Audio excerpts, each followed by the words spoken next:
There's a really sad story reported on in Politico yesterday. Listen to what the RNC is up to now. Millions of dollars short and running out of time, organizers of the Republican National Convention have written an urgent request for $6 million to Las Vegas billionaire Sheldon Adelson. In a letter addressed to the Adelsons obtained by Politico, the Cleveland 2016 host committees revealed the names of more than 24 prominent corporations and individuals who have reneged on a collective $8.1 million in pledged donations. Okay, so in other words, there are some big businesses that hate Donald Trump so much, they're like, yeah, I know I said I was going to give the RNC X amount of money. Now I'm no longer going to give you guys the money because I don't like them. Okay, so who's in that crowd? Well, we have David Koch, we have FedEx, Visa, Pepsi, Coca-Cola. They all backed out, and so the RNC is now begging Papa Adelson, please, we need more money or else we can't put this thing on. So they're, whatever it is, they said like $8 million short or so, and they're begging him for $6 million. Who knows where they're going to try to pick up the other $2 million. But there's a lot to say about this. First of all, isn't it sick that we live in a system where this exists and we all just accept it? Like, I mean, think about that, man. One of the two major political parties can't raise enough money from private interests to put on their convention. So now they're begging a specific billionaire for the money to put on the convention. Okay, we're supposed to be a constitutional republic and a representative democracy. And a big part of the political process, something that happens all the time, a convention, political convention, they're begging individuals, private citizens, for cash. You think that sets up a conflict of interest a wee bit? Call me crazy, but I think that if you're getting money from all these different big businesses, corporations, individual billionaires, you're gonna be beholden to them. You know why I think that? Because you're gonna be beholden to them. Why do we all accept this? And, you know, everybody, give credit to David Koch and FedEx and Visa and Pepsi and Coca-Cola and all these different companies that pulled out. But hold on, these companies, I don't know if it's these specifically to be fair, but there are big businesses that are donating to the Democratic convention. Why do you think they're doing that?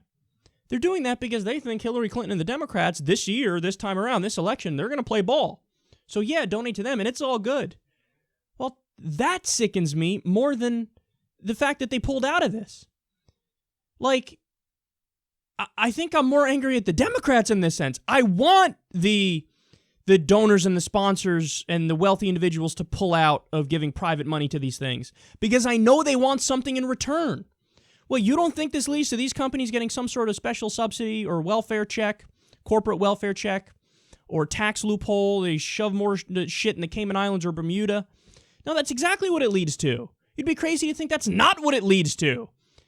So that's the problem with this. Guys, look, it's not that much to ask to have our tax dollars fund something like this. It's really not all that. To have a convention once every few years, that's not super expensive. And if you have all the taxpayers in the United States of America, over 300 million people paying their taxes, I mean, how much is it going to be out of everybody's fucking paycheck? A few cents?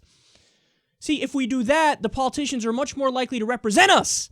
But if the private donors are the ones who fund the conventions, obviously they're going to represent those donors.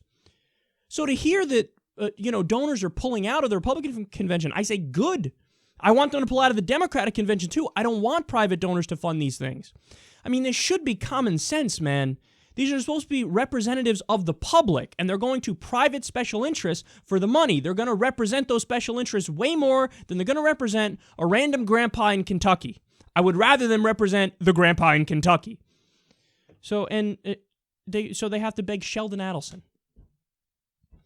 Again, you don't think that this means that they're going to do more favors for Sheldon Adelson if he agrees? If he says, yeah, of course, that's exactly what it means. So I don't know why we're all okay with this system. And in all the articles I see about stuff like this, it always has this underlying tone of like, the Republicans are so stupid because they can't even sell out properly anymore. No, I'm happy by almost any means necessary getting the money out of the system. So when you have the donors go, he's so unpalatable, I don't want to fund him, I think that's a good thing. because they're not funding him. So that's a more positive thing. Now, again, Trump, it's not like Trump doesn't get any big money donors. Of course he does. The head of Johnson & Johnson, somebody who was selling out for Jeb Bush, specifically giving money to Jeb Bush.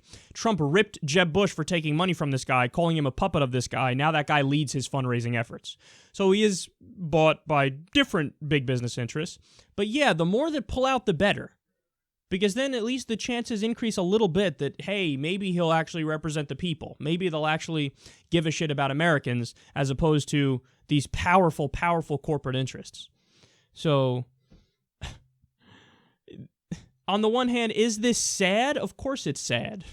It's sad in the sense that it is a guy who wants to sell out and he still can't even sell out. Like, he's so ineffectual and incompetent that he's like, no, seriously, you can buy me. And they're like, we're good. In one respect, yes, that's super sad.